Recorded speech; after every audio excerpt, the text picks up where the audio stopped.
తూర్పుగోదావరి జిల్లా Pattipadu TDP seat కోసం తాత మనవళ్లు పోటీ పడుతున్నారు. సిట్టింగ్ ఎమ్మెల్యే వరపుల సుబ్బారావు తనకే సీట్ ఇవ్వాలని చంద్రబాబుపై ఒత్తిడి తెస్తున్నారు. ఆయన మనవడు వరపుల రాజా మాత్రం సర్వేలో ఎవరికి అనుకూలంగా ఉంటే వారికి ఇవ్వమని చెబుతున్నారు.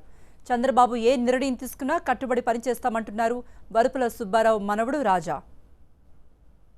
ఈ రోజున ముఖ్యమంత్రి గారు కౌరు పెట్టడం జరిగిందండి. ఇద్దరిని కూడా కౌరు పెట్టి ఏంటి ఇద్దరు కలిపి పని చేసుకోవాలని కూడా చెప్పడం జరిగింది.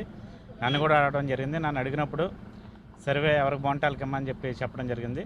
ముఖ్యమంత్రి గారు కూడా అల్టిమేట్గా ఫైనల్గా సర్వే రిపోర్ట్లు ఫైనల్ చేసి సర్వే ఎవరికి బాగుంటే వాళ్ళు టికెట్ ఇస్తామని చెప్పి చెప్పడం జరిగింది. అంటే టికెట్ గురించి ఆయన పోటీ పడడం, నేనే పోటీ పడ్డాం. మరి ఇప్పుడు ముఖ్యమంత్రి గారి సమక్షంలో మరి టికెట్ ఎవరికి వచ్చినా సరే మరి సర్వే ఆధారంగా నేను పనిచేస్తానని చెప్పి కూడా చెప్పడం జరిగింది.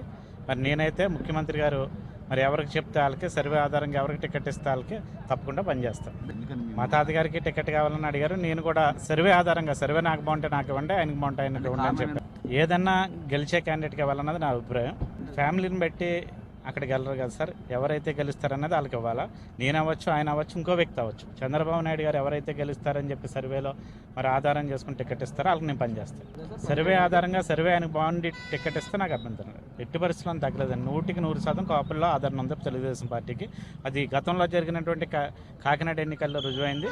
మళ్ళీ ఈ శాసనసభ ఎన్నికల్లో మళ్ళీ రుజువు అవుతుంది.